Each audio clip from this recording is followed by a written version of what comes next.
And he shall speak great words against the Most High, and shall wear out the saints of the Most High, and think to change times and laws. And they shall be given into his hand, until a time and times, and the dividing of time. Hello everyone.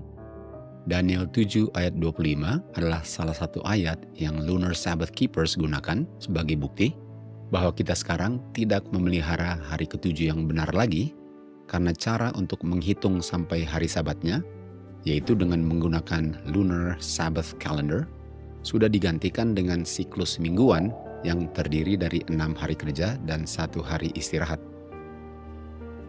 Tentu saja, hanya dengan membaca satu ayat ini, kita belum bisa mengambil kesimpulan sedetail itu, karena kita perlu untuk membandingkan firman Tuhan dengan firman Tuhan. Kita perlu menguji segala sesuatu dengan menggunakan firman Tuhan, dan mengizinkan firman Tuhan itu sendiri yang mengungkapkan kebenarannya. Oleh sebab itu, marilah kita menguji pernyataan itu berdasarkan kebenaran firman Tuhan.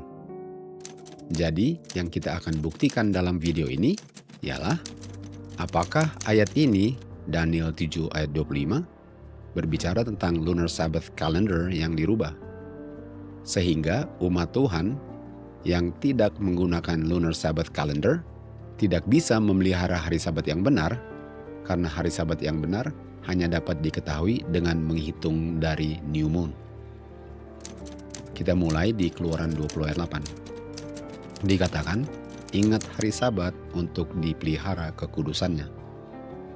Hari Sabat adalah hari ketujuh, yang adalah tanda atau meterai Tuhan. Pertanyaannya, hari Sabat adalah tandanya Tuhan yang menunjukkan kepada apa? Hari Sabat selalu menunjukkan atau mengingatkan kita akan kuasa penciptaannya, di mana Tuhan bekerja menciptakan dalam 6 hari dengan kuasa firman-Nya dan beristirahat pada hari ketujuh, dan mengasingkan hari itu sebagai tanda kuasanya yang didemonstrasikan dalam 6 hari kerjanya. Di Wahyu 14 ayat 7 dikatakan, sembahlah Dia, worship Him, yang menjadikan langit dan bumi, laut, dan fountains of waters. Ayat ini mirip dengan Kejadian 1 ayat 1. Dikatakan, pada mulanya Tuhan menciptakan langit dan bumi. Ada orang-orang yang menanyakan, apa bedanya sih untuk memelihara hari Sabat pada hari ketujuh dengan memelihara hari apa saja? Bukankah yang penting kita memelihara 1 hari dari 7 hari itu? Jawabannya, sangatlah berbeda. Karena isunya adalah apakah kita menurut perintahnya Tuhan atau tidak. Perintahnya adalah pada hari ketujuh, bukan hari apa saja dalam 7 hari itu. Tuhan telah memberikan kepada kita suatu peringatan akan pekerjaan penciptaannya. Hari Sabat adalah tanda dari kuasa penciptaannya. Tuhan tidak memberikan kepada Adam dan Hawa untuk menentukan harinya yang mereka bisa pilih sendiri sebagai hari peringatan akan kuasa penciptaannya. Yang Tuhan berikan kepada Adam dan Hawa adalah hari ketujuh, di mana pada hari ketujuh minggu pertama, Tuhan beristirahat dari semua pekerjaan penciptaannya, dan hari itulah yang Tuhan berikan sebagai tandanya, bukan hari kapan saja. Dan hari Sabat adalah tanda yang menunjukkan siapa yang berkuasa, siapa yang menciptakan, dan siapa yang menopang semua yang diciptakannya. Dan dari Dialah kita menerima kehidupan dan nafas kita dan segala-galanya. Dan oleh sebab itu, Dialah yang patut kita taati dan kita sembah. Hari Sabat selalu mengingatkan kita kepada pencipta kita yang patut kita sembah. The importance of the Sabbath as the memorial of creation is that it keeps ever present the true reason why worship is due to God. Because He is the Creator, and we are His creatures.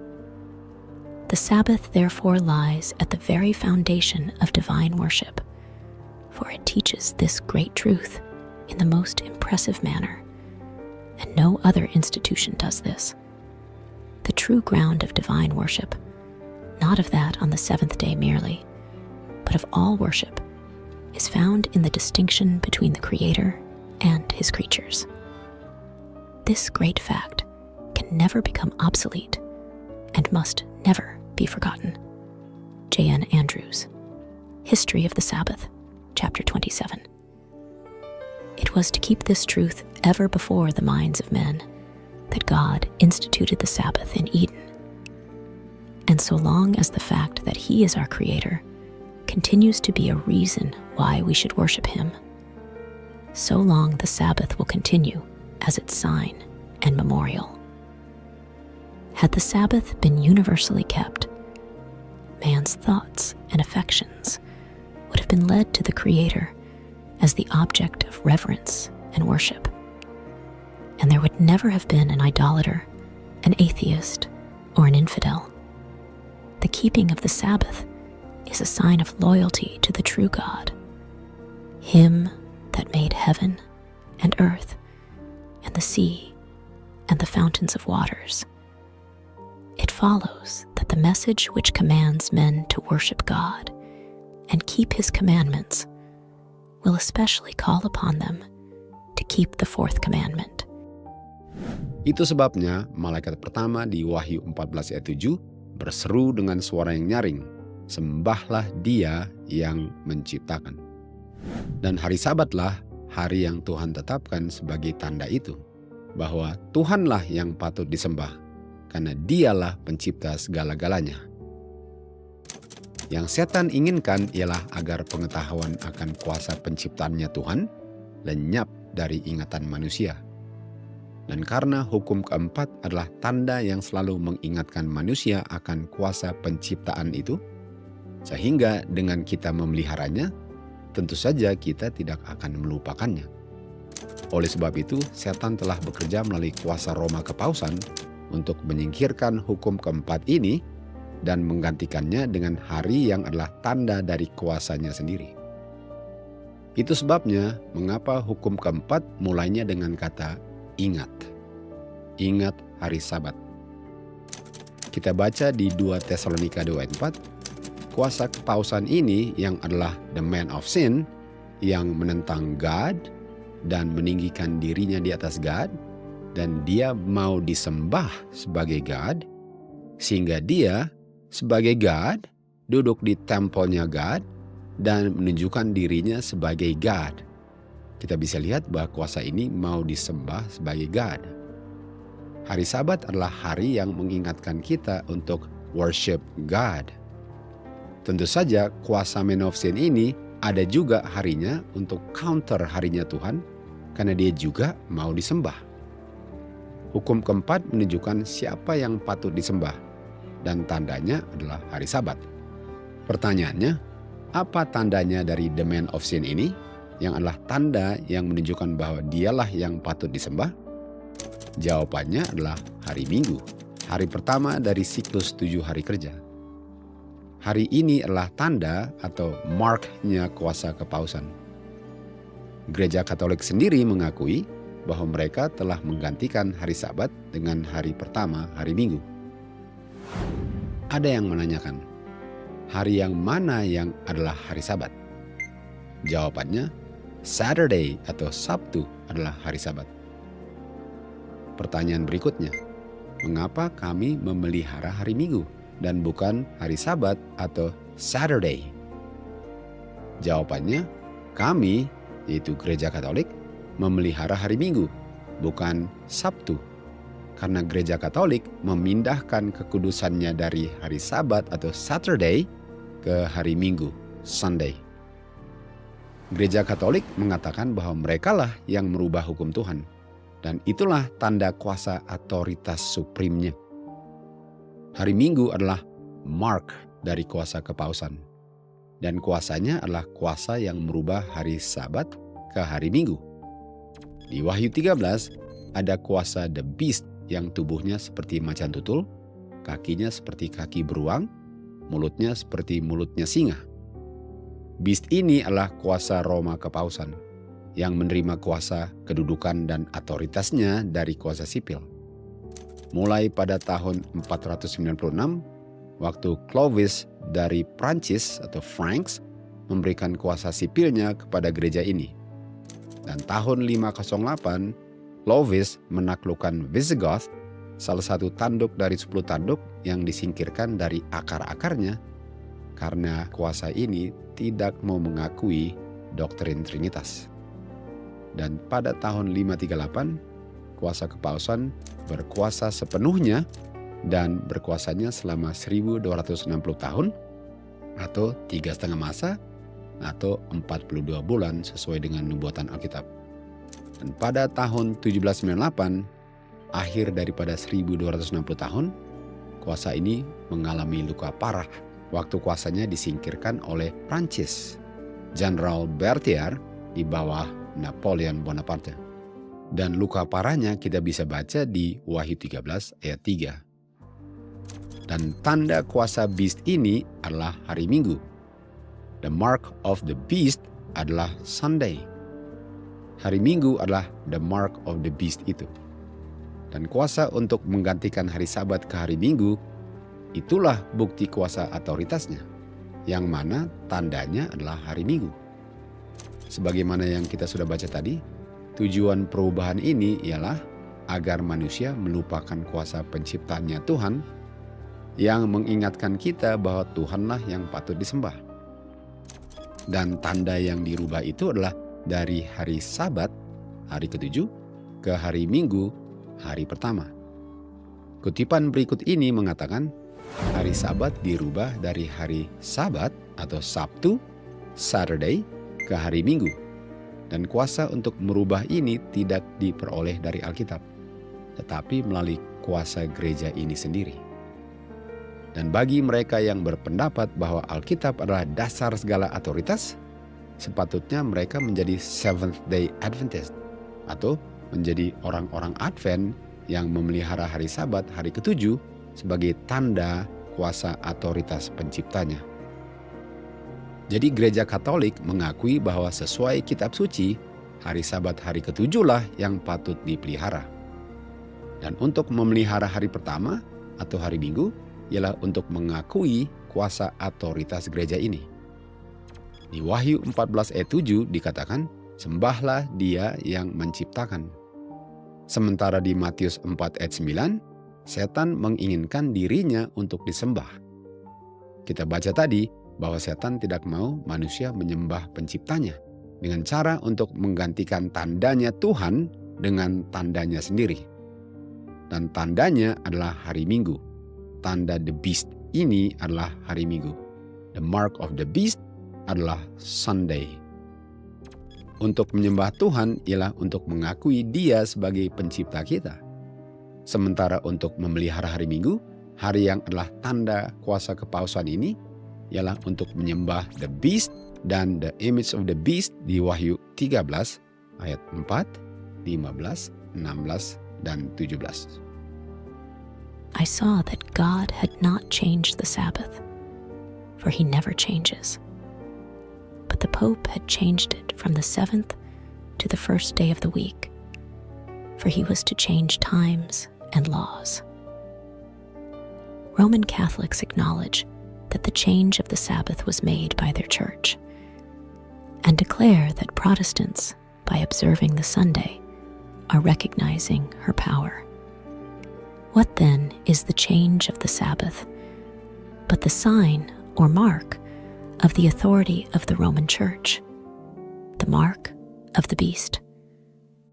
Dari ayat-ayat dan kutipan-kutipan yang kita sudah baca, kita mengerti bahwa kuasa kepausanlah yang menggantikan hari Sabat yang dinamakan sebagai Saturday, yang adalah hari ke-7 dari siklus mingguan, yang terdiri dari 6 hari kerja dan 1 hari istirahat.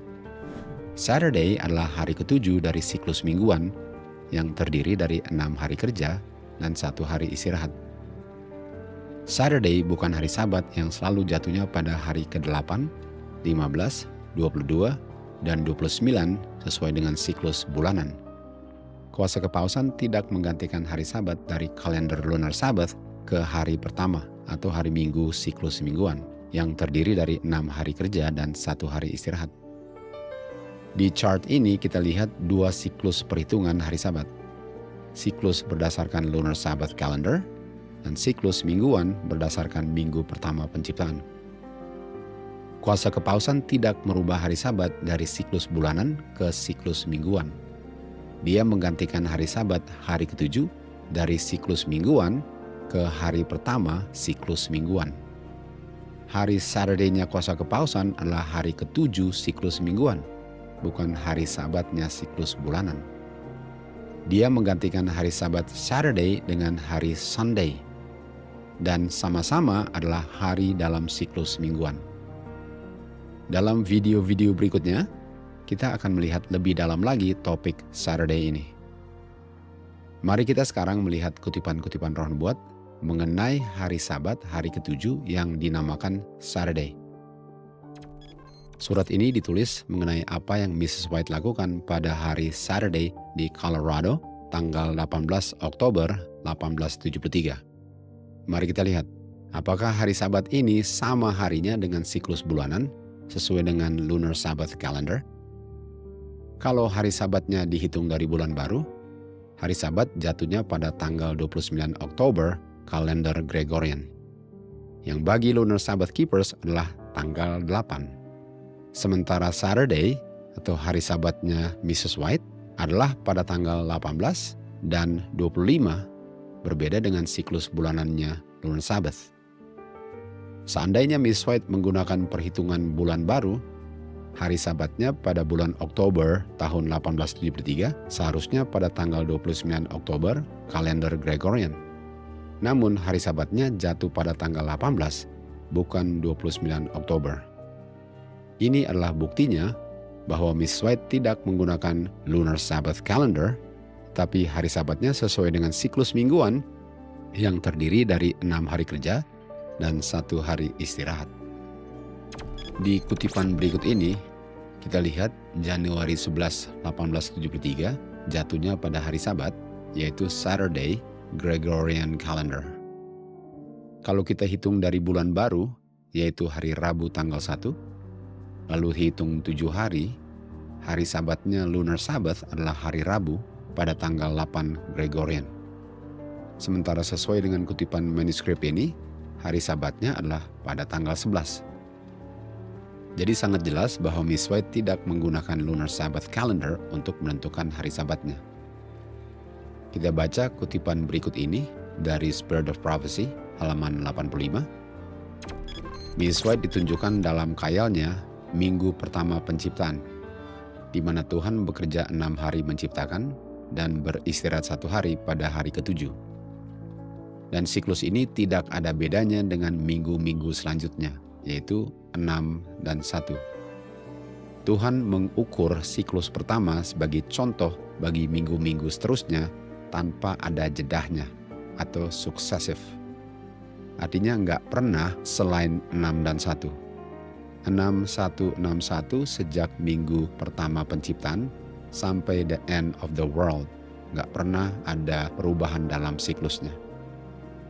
Siklus mingguan yang terdiri dari 6 dan 1 dijaga keutuhannya dalam sejarah manusia di bumi ini, yang mana asal-usulnya adalah 7 hari pertama penciptaan. Siklus mingguan yang terdiri dari 6 hari kerja dan 1 hari istirahat tidak pernah berubah ataupun digeser. Kalender bulanan Gregorian tidak merubah ataupun menggeser siklus ini yang asal-usulnya adalah minggu pertama penciptaan. Tuhan sendiri yang menjaga keutuhan siklus ini.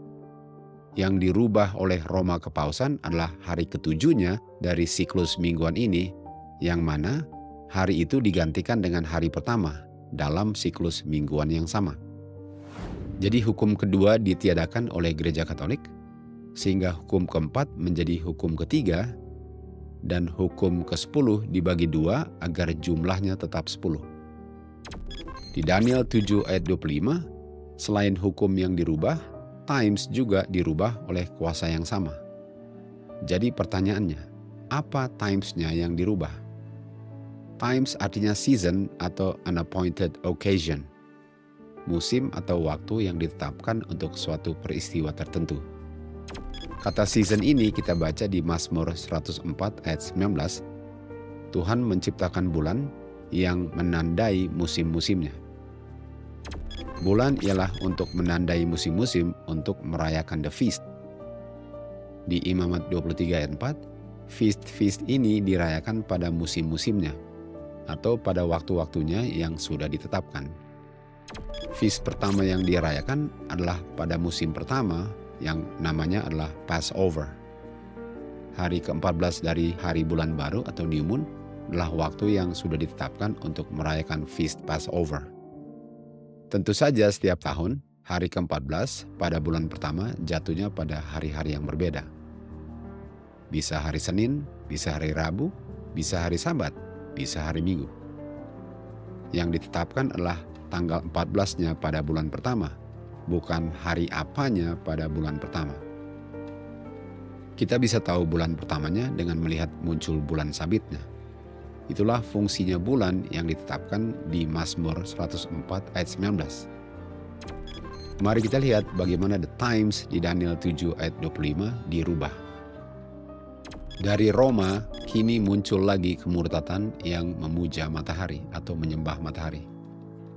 Umat Kristen pertama yang sebagian besar adalah orang Yahudi, mereka tetap merayakan Passover untuk mengingat kematian Kristus. Umat Kristen pertama yang sebagian besar adalah orang Yahudi, terus-menerus merayakan Passover untuk mengenang kematian Kristus, yaitu Paskah yang sebenarnya atau Passover yang sebenarnya. Dan hal ini berlanjut di antara orang-orang yang bukan Yahudi yang telah berpaling pada Kristus. Oleh karena itu, perayaan ini selalu diadakan pada hari Passover, yaitu tanggal 14 pada bulan pertama. Namun, Roma mengadopsi hari matahari atau hari Minggu sebagai hari perayaan ini atau Passover. Jadi Roma mengadopsi hari Minggu untuk merayakan Passover. Menurut adat istiadat Timur, perayaan tersebut yang jatuh pada hari ke-14 bulan pertama tentu saja akan jatuh pada hari-hari yang berbeda dalam seminggu seiring berjalannya tahun. Aturan Roma menyatakan bahwa perayaannya harus selalu dilakukan pada hari Minggu yang terdekat dari hari ke-14. Jadi Roma merubah dari hari ke-14 ke hari Minggu.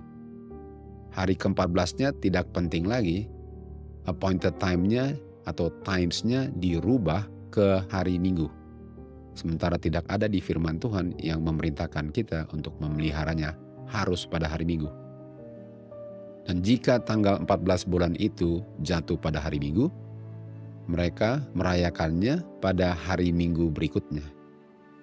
Jadi kita bisa lihat bahwa Roma merubah times. Bukan hanya hukum yang dirubah, tetapi dia punya times juga dirubah. Salah satu alasannya bukan hanya untuk menjadi sebisa mungkin menjadi seperti orang-orang kafir, tetapi untuk menjadi sebisa mungkin tidak seperti orang-orang Yahudi. Jadi mereka mau menjadi sangat berbeda dengan orang-orang Yahudi dengan merubah hari feast-nya, di mana dirubahnya ke selalu hari Minggu. Dan hari Minggu adalah hari untuk memuja atau menyembah matahari. Jadi times yaitu waktu yang Tuhan sudah tetapkan untuk merayakan the feast Passover, yaitu pada hari ke-14 bulan pertama, dirubah menjadi hari Minggu yang paling dekat dengan hari ke-14 bulan pertama. Dan seandainya hari ke-14 jatuhnya pada hari Minggu, mereka merayakannya pada hari Minggu berikutnya. Jadi hari ke-14 yang sudah ditetapkan Tuhan, sesuai yang kita sudah baca di Imamat 23 tadi, dirubah oleh kuasa Roma ini menjadi hari Minggu. Sementara firman Tuhan mengajarkan bukan harinya yang ditentukan, tetapi tanggalnya.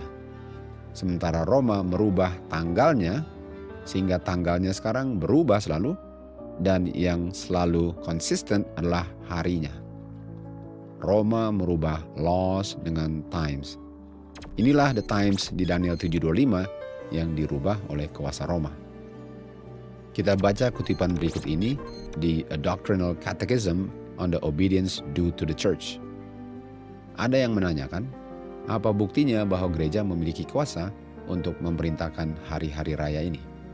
Jawabannya, melalui tindakan untuk merubah hari Sabat menjadi hari Minggu, yang mana gereja Protestan menyetujuinya dengan mereka memelihara hari Minggu. Dan dengan demikian mereka juga melanggar hari raya Tuhan.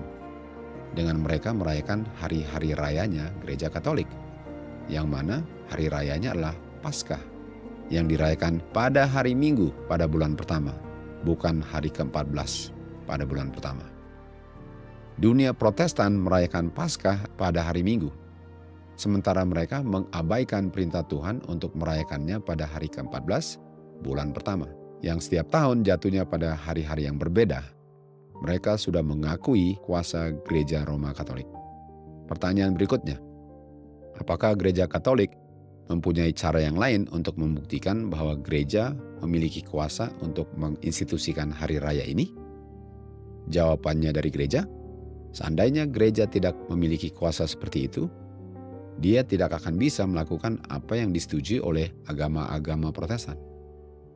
Dia tidak dapat menggantikan perayaan hari Minggu sebagai hari pertama dalam minggu itu dari hari ke-7, yaitu Saturday, yang mana kuasanya tidak diperolehnya dari kitab suci.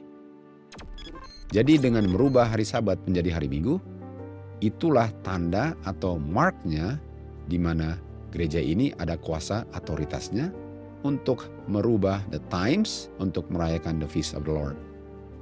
Daniel 7 ayat 25 katakan, dia akan think untuk merubah hukum dan times. Hari Sabat hari ke-7 menjadi hari Minggu dalam siklus mingguan yang sama, dan hari-hari raya feast. Contohnya, Passover digantikan dari hari ke-14 ke selalu pada hari Minggu. Itulah yang dirubah oleh kuasa Roma Kepausan. Kuasa gereja ini tidak merubah hukum Tuhan dari sistem lunar calendar menjadi sistem kalender bulanan Gregorian. Siklus mingguan yang asal-usulnya adalah minggu pertama penciptaan tidak ditentukan oleh sistem kalender bulanan. Gregorian calendar tidak merubah siklus mingguan yang dijaga keutuhannya oleh Sang Pencipta. Yang dirubah oleh kuasa Roma ialah dari hari Sabat hari ke-7 ke hari Minggu hari pertama dalam siklus mingguan yang sama. Dan merubah hari-hari feast, di mana contohnya Passover yang dirayakan pada hari ke-14 setiap tahun pada bulan pertama, dirubah menjadi hari Minggu pada bulan pertama. Itulah yang dirubah oleh kuasa Roma Kepausan. Kesimpulannya, Roma tidak menggantikan hari Sabat dari siklus bulanan atau dari kalender lunar Sabbath ke hari Sabat hari ke-7 siklus mingguan, yang terdiri dari 6 hari kerja dan 1 hari istirahat. Gereja Katolik mengakui bahwa mereka yang merubah hari ke-7, yang mereka mengerti sebagai hari Saturday, menjadi Sunday, hari pertama dalam siklus mingguan. Saturday adalah hari ke-7 di dalam siklus mingguan, sementara Sunday adalah hari pertama dalam siklus mingguan yang sama. Daniel 7 ayat 25 tidak mengajarkan bahwa kuasa Roma menggantikan perhitungan hari Sabat dari siklus lunar Sabbath calendar ke hari Sabat siklus Gregorian calendar. Siklus bulanan kalender Gregorian memang berbeda dengan siklus perhitungan lunar Sabbath calendar. Namun siklus mingguan, yang mana hari Sabat adalah hari ke-7-nya, tidak terikat dengan siklus kalender bulanan apapun. Siklus mingguan pertama sudah mulai sebelum bulan dan matahari diciptakan pada hari keempat. Yang dirubah oleh kuasa Roma adalah hari Sabat hari ke-7 siklus mingguan menjadi hari Minggu, hari pertama siklus mingguan yang sama. Itulah hukumnya yang dirubah, sementara times yang dirubah adalah hari-hari yang sudah ditetapkan untuk merayakan the feast dan digantikannya dengan hari Minggu. Dan tanda kuasa Roma akan otoritasnya adalah hari Minggu. Dan bukti kuasanya adalah banyak gereja-gereja Protestan yang memelihara hari Minggu hari pertamanya, dan juga memelihara hari-hari perayaan feast yang jatuhnya pada hari Minggu. Hari Minggu adalah tanda kuasa Roma ini. Hari Minggu adalah the mark of the beast, sementara hari Sabat hari ke-7 adalah tanda kuasa dan otoritas pencipta kita. Muliakanlah Bapa melalui anaknya dengan memelihara seluruh perintah-perintahnya. To God be the glory.